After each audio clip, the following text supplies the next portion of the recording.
Nigerians are very unsettled about this person's character, this person's history. Anyway, let's just be going. Moving on to the Nation newspaper, WEF 2026, Shetima Commission's first ever Nigeria House in Davos. I hope that the Nigeria House will be a reflection of good things, not the yamayama behavior that we used to do in this Nigeria. Because if you go to any Nigeria house, any embassy in other countries, yeah, that's all I'm gonna say. So it had better be that it's a first ever, like it's okay, great, we are happy. But are their systems, is their structure going to be better? Is it going to be reflective of a sane society, or is it going to be reflective of, yeah, what's the opposite of sin?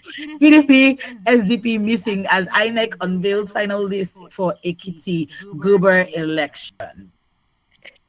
All right, on the cable, federal government moves to appeal judgments, reopening Daily Giwa murder probe. So now let's head on to the next one. DSS arrests Malumi moments after release from Kuje prison. This is what we were talking about earlier. Oh yeah, this is what I was talking about earlier. Moving on to the Daily Post, my sister. Moving on to the Daily Post, Tinubu didn't remove subsidy, says Biodun Ajiboye. Please, it's too early. Next up, we have police arrest inspector over fatal shooting of colleagues in River State. On the Tribune, Oyo Assembly to regulate house agents, says Speaker. Please, can this all go round?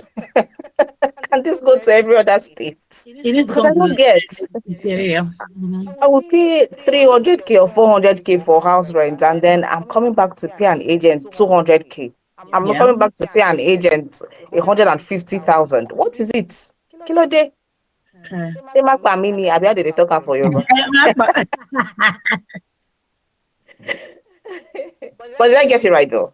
Emma Pami. Oh, Shefa Pami. Oh, Shefa Pami. Yeah. Moving on back to the Tribune newspaper, we have Oyo Assembly to regulate house. Oh, we just read that. I beg your pardon. Oh, the second one, no, I haven't read the second one. Court of Appeal begins special sitting to tackle 360 appeals in Lagos. It's high time. All right, so let's head on to the last one. Finally, we have independent pushing newspaper Obi Ezekisili writes open letter to Tinubu Somolu on plight of downtrodden Makoko residents. We talked about this with Emmanuel yesterday. And finally, we have doctor remanded over fake medical reports linked to blogger Just Adetun. Those are the headlines in the national dailies this morning. Want to do well to go online or buy you a copy, whichever one suits you. Better still stick around with us as we tackle the headlines that caught our eye this morning. Before we go ahead, the time right now is 16 minutes to 8. You're switching to Women Radio 91.7 FM, the voice of women. This is the Daily News Review. My name is Fumi Bangala. Rose Yusuf Kaiser is here, and we are bringing on our analyst this morning. The phone lines will be open shortly, but before then, we are live on YouTube at WFM 917 on YouTube. You can listen to us on the go, www.wfm917.com to listen to us on the go. All right, good morning, Adebi. How are you doing today? Good morning, Fumi, and good morning, Rose.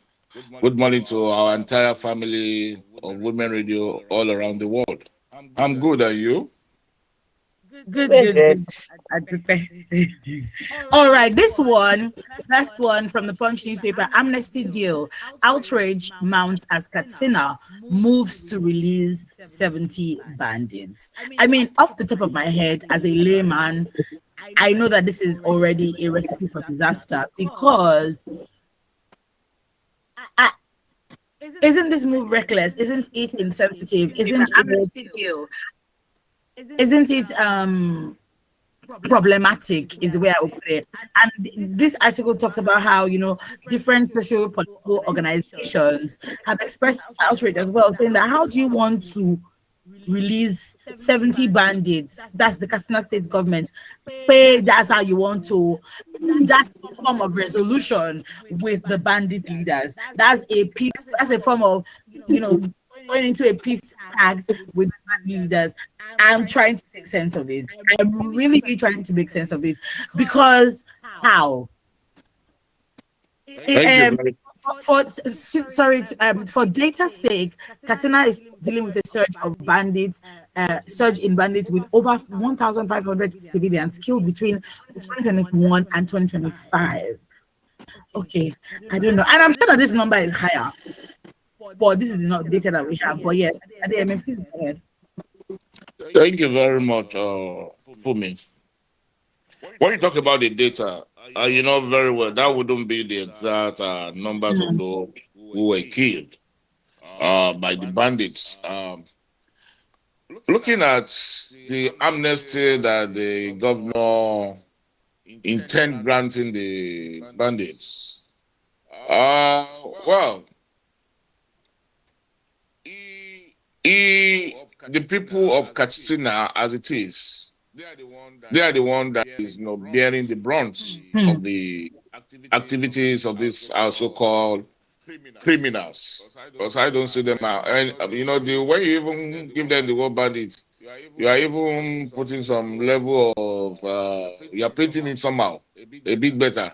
They are criminals. Let's be honest with ourselves. These criminals who enjoy killing the people, who enjoy raping the women, who enjoy making sure that they want lording over the farmers, who dictate, suppress, and oppress the people of Katsina. And these are the same people that the governor said he wants to grant amnesty. Well, let's look at it from this perspective. When you look at the fact that, okay, the people of Katsina has really suffered, how can you mitigate their suffering? How can you make sure that these bandits, these criminal elements, will be able, to stop their activities? Well, like what the government are saying, that they are trying to make sure that there is no any upsurge, no killing, no abduction. That is why they are entering into treaty with the bandits. But before you do that, there are so many things that needs to be done. Like most people have said, everybody that contributed said that, you see, you must be negotiating from a place of advantage, meaning that you have a superior power over them. As at maybe they now understand that it's not that you are negotiating with them from a place of weakness, based on the fact that their activities is something that as undermine, or as render your government useless, incapable. And that's exactly what is happening. But if you are negotiating from the place of advantage, where you have really almost destroyed all their acts and their idols and everything, that they have been reduced minimally, and they are now coming out to say, please let us negotiate. We are no longer killing, knowing fully well that if they continue, you will neutralize them completely. That will be a place of advantage. But as it is, they are still well out there, fortified, and are still capable of, ravaging, destroying, raping, doing all sorts, and they are still going about with these sophisticated arms. And we have not seen any sense of remorsefulness from these people, that they actually are remorseful of their act, that, okay, they felt they are tired of what they are doing, that how can they continue to kill their fellow brothers and sisters? That is not the case. So if that's not the case, then why are you granting them amnesty? Anybody that you are going to pardon, you must see that that person actually has a sense of remorsefulness, based on the fact that he feels that that act that he has been committing is wrong. Until a criminal understands the magnitude of the crime being committed and sees that the penalty attached to it can be so that it will take his or her life, or it will be more than the crime that he has committed, how arrogant they are, how they go about, even what their speech all the time when they come on airspace, when we listen to them, You see how they parade themselves in armored cars, how they, display guns and everything.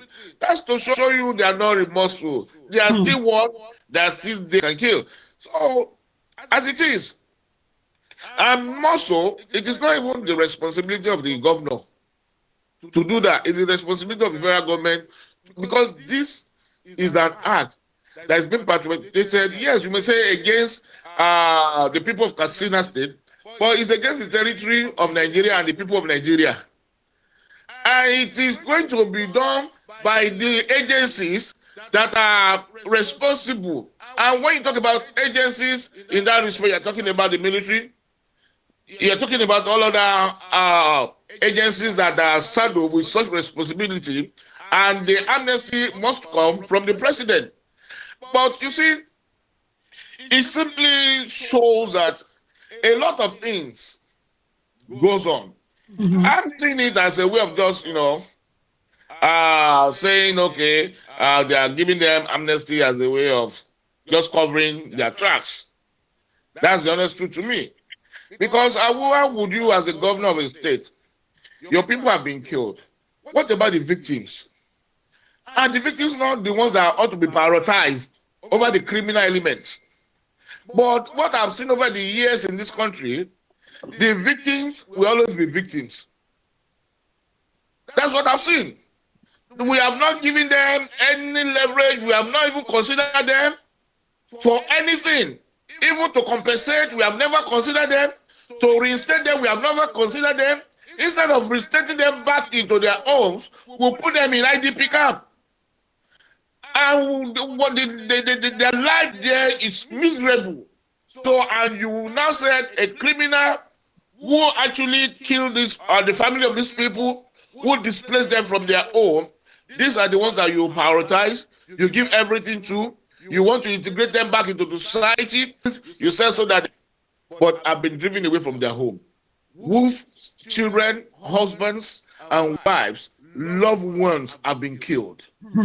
What exactly are you doing to compensate these people? Compensate them, yeah. You are not doing anything, but you are so engrossed. All you care about is the amnesty for those who are the criminals. Then that means that you, as the number one citizen of that state, we need to check your hand. We need to. A lot of these people, we need to really, maybe they are their armsmen. That's the honest truth. So, and you know that when there is issue, when there is insecurity, the security vote that goes to that place increases.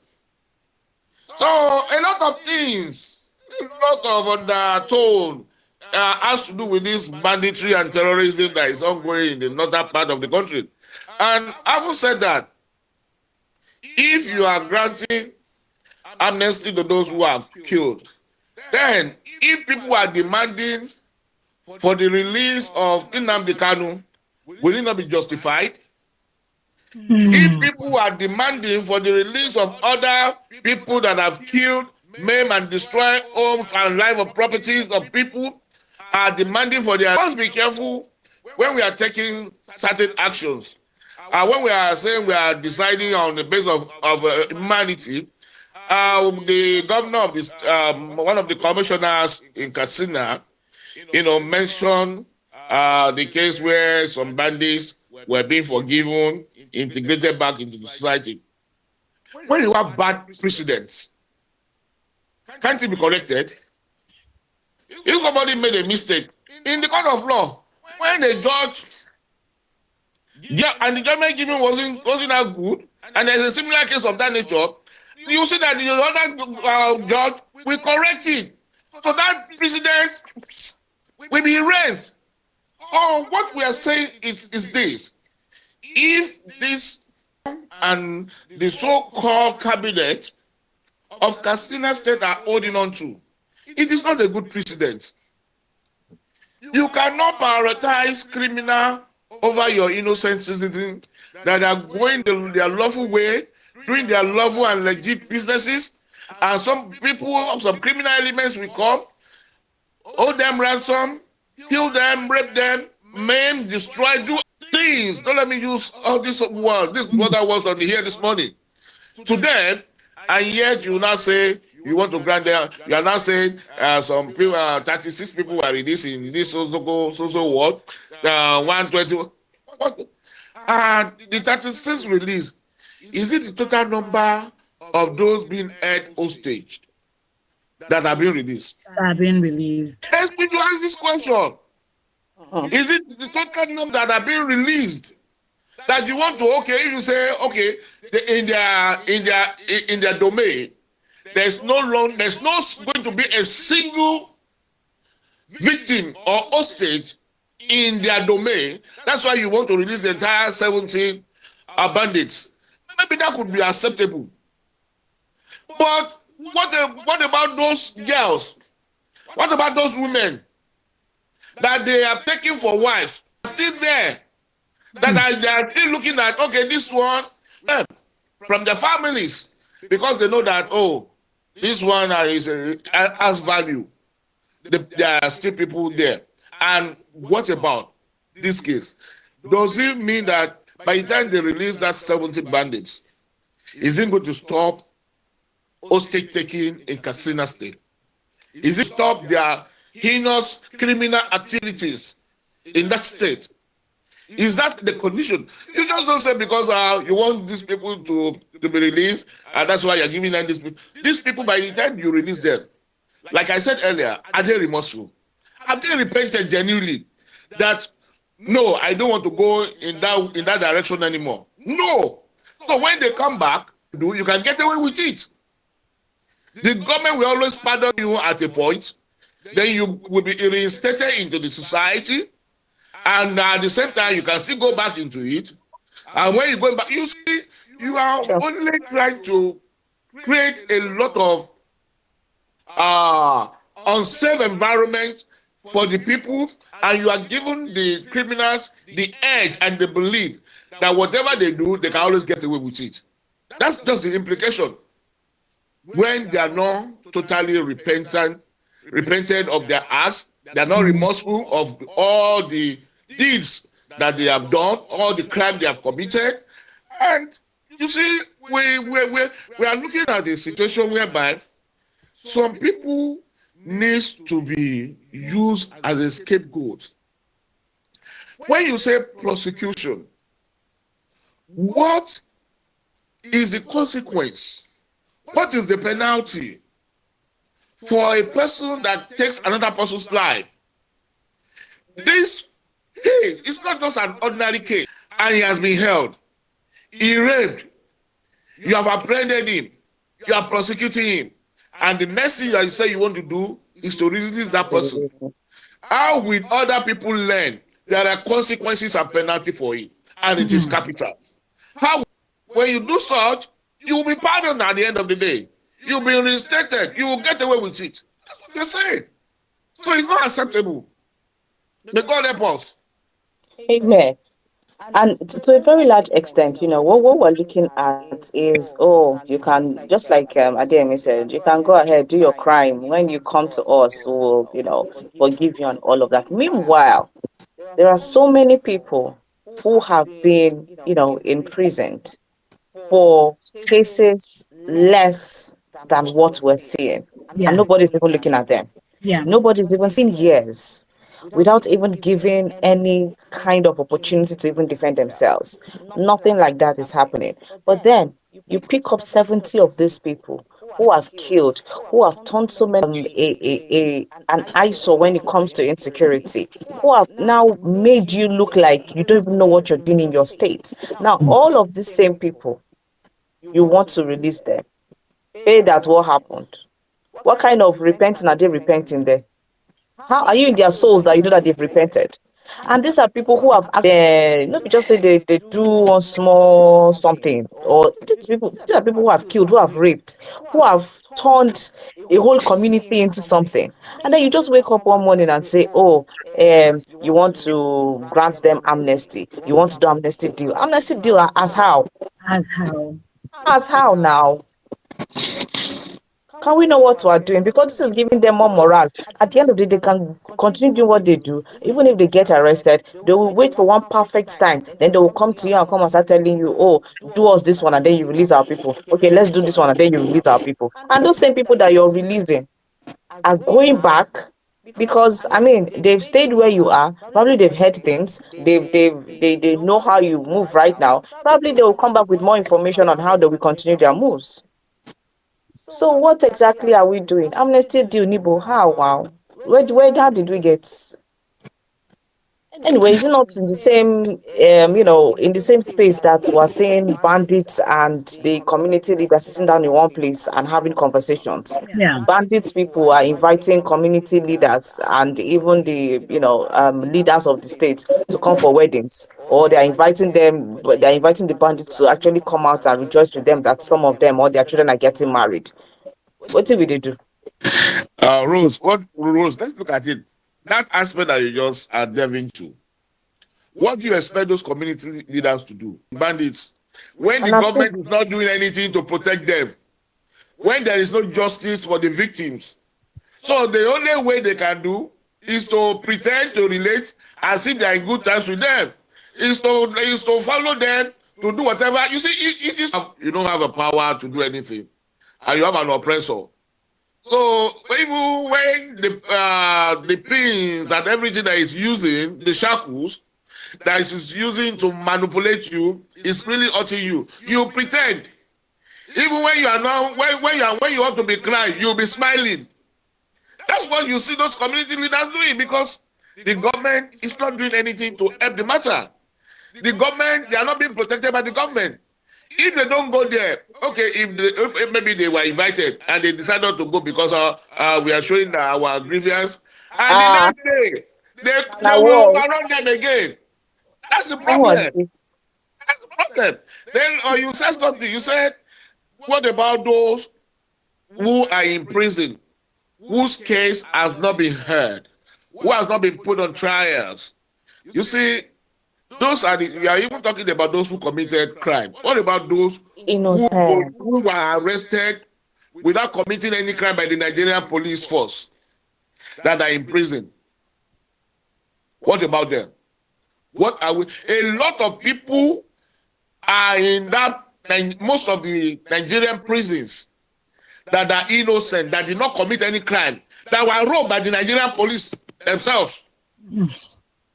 What about them? You see, a lot of injustice goes on until God will help us that in all the sphere of governance in Nigeria, God will put those who have his fear and the love for mankind in heart in there to administer the affair of this great nation. The police, I tell you, we know. If you go to the prison, you will hear people who maybe they just went out to buy one thing or the other and they were raided. And the next thing, they were charged to magistrate court. And before you know it, they are in the prison, spending years. And they say because of the population there, the magistrate is not even, their case is not even being heard. Their case is not even being heard. It's not even listed. They just abandon them there. So I think so many things, we still need so many reforms to be done in this part of the world. Absolutely. And we must call a spade a spade. A criminal is a criminal. Irrespective of our old Oga used to say, our great men, their timber and caliber. Irrespective of who they are, their status in the society, until we start prosecuting them from the top. From those who said they are the rich men, they are the power, they are the everything of this nation, until we start prosecuting them. You see, if you do not prosecute these people, these same people are the ones using these elements underneath to perpetuate. You are saying that everywhere you go, there is decency. Yeah. That is why you see everywhere you go, there is crime unchecked. That is why in the Nigerian society today, you see, there is one problem that we have at hand that we all are not looking at. This problem of drugs. Do you realize that it's destroying this nation seriously? Yeah. Yes. Do you realize that in every home there is one case or the other of children engaging in drugs in almost all the homes? Yes. So please, what exactly is the government doing about this drug? How are they getting into Nigerian space? What is the government doing about it? Nothing. Homes, families are going through hell. No family is free. By the time it comes to the open, you'll be surprised that you see, if by the time you see 2, 3 mothers, fathers sitting together, by the time they talk, when they're able to open up, if they can confide in themselves, you will hear more, hey, I'm going through this, my son is this, my daughter is this. I have a friend. Me too. I have a friend who came in a few days ago. You need to see this guy, and he has a lovely wife, beautiful woman. But when she came in a few days ago, she was looking somehow. My wife and I said, bro, this woman used to be very, I said, pretty woman. He said, that the husband said, I bet let me talk to her. Now, our second child, they give him problems, so that's why the woman don't. She don't. Please, the government, you see, drug is one thing that will make the children to commit, to go into any act without having any sense of responsibility. It takes them to the level that they will feel that they are above everything. Everything is okay. They are cool. Look, the law does not operate when they are there. They don't see it. And so you will find out that when they misbehave, like somebody was telling me yesterday, that, what happened during the EndSARS is because the Gen Zs that were victims, they don't know who the Nigerian military were when the military were ruling this nation. When they were, that in schools way back then, when there is student riot, when the police are being drafted, we'll still continue the riots.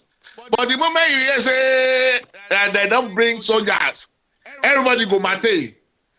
Because we understood them that the only thing they hear is go. Obey the last command, that's them.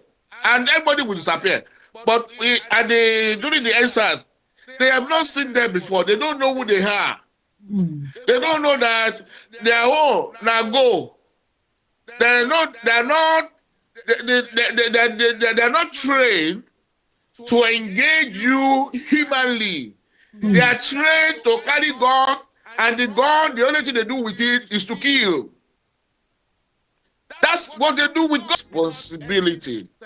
Without having any recourse to look back to where coming from, what are they meant to do to contribute to the society, and what are the values that they had? You see, it is not about you're a Muslim, you're a Christian.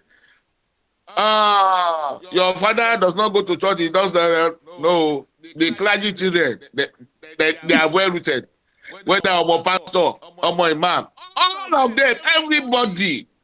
And particularly, that the victims now are children in private universities because they know they have the wherewithal to buy drugs. Please, the government needs to do something about it. Our society is being taken away from us. The future of this nation is being taken away from us without us taking the stand against it. The government of the federation and the government of the state, they need to find out. They must be able to know the sources through which these drugs are coming in, and those carriers must be prosecuted.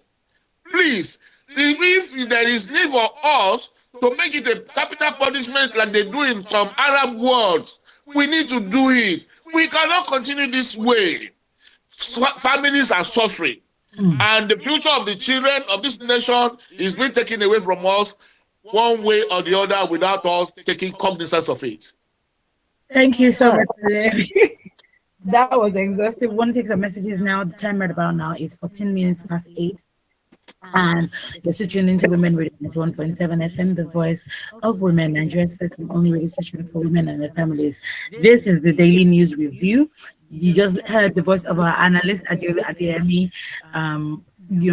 Just on our first headline, we're talking about, the release of the, is it 70 or 90 bandits in Katsina State, Kano State, and 70, yes, thank you. And, anyway, let's take these messages because the matter is just tired person. Good morning. Katsina's move to release bandits is no longer news that Northerners are breeding bandits, thwarting the effort of the government in fighting insecurity, setting the country's economy backward, causing untold hardship to the innocent Nigerians. If I may ask, why should this part of the country keep bringing basket full of troubles for this nation? I wish this country should be shared and let them have their bandit country. This is Anderson. Hi, Anderson. It's been a really long time. It's really good to hear from you. We hope you're well. I hope that maybe you travel, you've come back or something. What do you bring come? But it's really good to have you back. Thank you. Next up, we have I think we'll have a call. Okay. Hello. Good morning. I don't think, no. Yeah. Good morning to you in the studio. I don't know why people are blaming the Katsina governor for releasing bandits. Is it not your president who taught them how to be releasing criminals and drug barons? This is what you get when you have irresponsible people in the corridors of power. So why is your president setting a panel? A panel to do what? When your president released or pardoned criminals, did he set up any panel? We are about to waste another 8 years if we don't rise up and stop this nonsense from this confused group of people called rulers and leaders. Rulers, not leaders. Fellow Nigerians, we must not allow these pharaohs to smell seat of power again come 2027. Thank God that they are all in one party now, so it's going to be easy to vote them out. Oh God, arise and trouble those who are troubled Nigerians. Mayor from Ikotomigbe, thank you so much for your message. Top of the morning to you in the studio on insecurity. I think the police state police is inevitable because many citizens in Kwara are still in the hand of bandits. Additional is always sending this message because it's like, I think he comes from Kwara State, and now the person way the shoe tight, how the shoe is pinching you. So thank you always for raising the alarm in Kwara State. Additional, he also goes on to say the Katsina State government released 70 bandits, and the elders in northern states will be telling Nigerians that they are from other countries, they're not Nigerians. Let us ourselves, advise the southern governors to stand up and make sure that they protect their people from these criminals because they are everywhere now. Olushalaja says anyone with questionable character, money, and influence must be made to face the wrath of the law, no matter how highly placed. I heard guns and armor were found in Malami's house. Yes, I did read that as well. What is he doing with it? Nigerians have to introduce ethnic sentiments to issues of security. This is not about witch hunt. He should just explain himself in DSS custody, and if found innocent, then he will be released. Thank you so much for your message. Hayford Osage says, good morning. Excellent morning, Women Radio. Our political leaders, both present and past, are not reliable persons. Like, they are just playing with our heads. I still repeat, anywhere there is terrorism and banditry, it is politically motivated and sponsored. Kill me if you want, but that's the truth. He says again, last, we go all leave this world someday. Then he goes on to say, I think as Adeyemi was speaking, he was typing. He was responding, Women Radio, don't blame some of these political leaders because a friend of a thief is always a thief. So what do you expect? They're actually unrepentant terrorists. I think that was when Adeyemi was talking about whether they were remorseful or not. Yeah. Lastly, we have this one from Mrs. Oboli. Mrs. Oboli, call us today. Good morning, ladies, and a wonderful morning to Mr. Adeyemi. The news on banditry amnesty not only appalls me, it traumatizes me as well. First off, the glorified name given to this set of terrorists, criminals, bandits, should be totally reconsidered. They are enemies of the state, nation, country, and should be treated as such. We have time. We have time and again proven in these crimes that terrorists are VIPs when they ought to be seen as red flags on all fronts. Can someone make it make sense to me this morning why we would grant amnesty to unscrupulous persons that have caused the entire country pain, deaths, and sorrow? Do we then give laurels to those who have brought untold horror upon the people? Then begs the question, if it is alleged that these terrorists are backed by power to freely and unwantonly unleash terror on the people financiering and calling these long shots be rounded up, scapegoated, and brought on their knees and held to account, how will families that have experienced these menace firsthand feel seeing their oppressors moving unhindered in society? A lot of questions on my mind begging for answers. It is an utter shame, I tell you. I weep for my country. The government has failed the citizens. And then finally, additional comes up to say that corruption has taken center stage in Nigeria. Can you imagine a senior lawyer has been charged for forgery in the UK, and this same lawyer will come on the TV saying politicians have destroyed this country? I hope the federal government and the National Assembly will put a law in place that limits trying of corruption case within 1 year from High Court to Supreme Court, because justice delayed is justice denied. We did talk about this yesterday, and yeah, I mean, like we said, it's one thing to say, oh, this is the punishments for banditry, for this, for that. The question is, are they going to actually take them to court and charge them with these crimes? That's really the question. Right about now, it is 20 minutes after 8 this morning, and we are fast running out of time. Rose, over to you. All right. So, Ademi, just 5 minutes. Let's look at this move of politicians moving from one political party to another in a bid to get a second term. So you go through one political party and you are able to clinch the seat of being a governor or being a senator or any position at all. And then at the end of the day, when it's getting towards the next one, you're not saying that, okay, it will like say if I know join the ruling party, that means my second term is not guaranteed. So what's this thing with politicians moving? Because sometimes when you look at it, is it that it is lack of faith, or is just politics playing in the background? Because I want to believe that if you now then you come out as a governor, you win in the under this political party, and you sincerely do the work and you do well, don't you think that if you come out in that same political party, people will still vote for you? So why do we see the need to jump to the ruling political party or to join one political party that can assure us, give us back the backing that we need to become the governor in the second term? Why are we just, rushing, going helter skelter, looking for who will support us? Because it's almost as if now, if I'm a NNDP or what's that party called, if I'm there and then I realize that this one favor no day again, no, make I better go join the ruling party. Before you know it, I'm in talks with the president. I'm having closed door meetings with the president. And when I come out after a few days gone, I don't defect, reach where the ruling party is. And if you are having troubles in probably your political parties, then you know that if I move or if I get the favor of the president and I move to his party, then I'm assured of winning a second term. How does this work, and why are we finding ourselves here? In just 2 minutes a day, our time is fast spent already.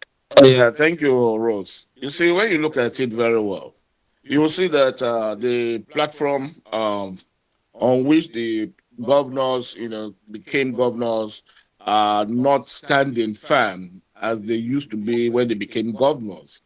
And when the political structure that brought you in is shaky, now in the case of Yusuf, you realize that perhaps it does not align with Kwangaso, with the move of Kwangaso. And Kwangaso, as it is a powerful broker. Yeah. Power broker in Kano State. So we must understand this.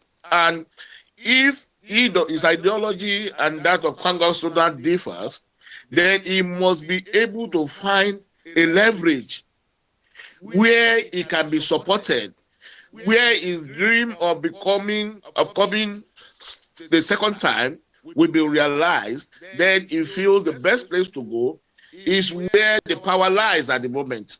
So at the central. So I think that is what happened. And when you look at most of the governors that defected, you realize that most of them are coming from the political party that we say, particularly PDP. We heard it said, and we have seen it from every activities, all the ongoings in the party, that so many things are wrong.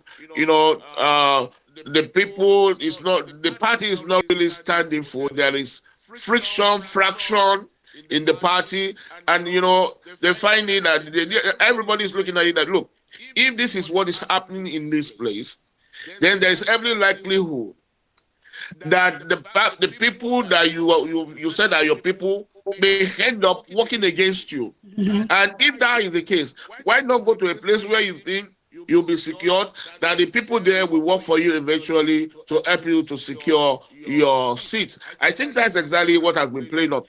It is based, this in the kind of politics we play in this part of the world. It is not it's not based on ideology. It's based on relevance. It's based on where the power lies. Who can help? What can help me? How can I achieve my aim? It's all about ourselves. It's not about the people. That's the truth. That's what happens in politics, in Nigerian politics. It's about the politicians themselves. It is not about the people. Because if it were to be about the people, there won't be any need as a sitting governor for you to be running from one party to the other. You know why? Another. If you have done well, if you have governed your state well, if the citizens of that state have seen that you are a governor who has done well for them, there won't be any reason for them not to vote you the second time. But the problem lies is that all of them, the money earmarked for the development and the betterment of the people of the state, all of them are doing what? They put out somewhere.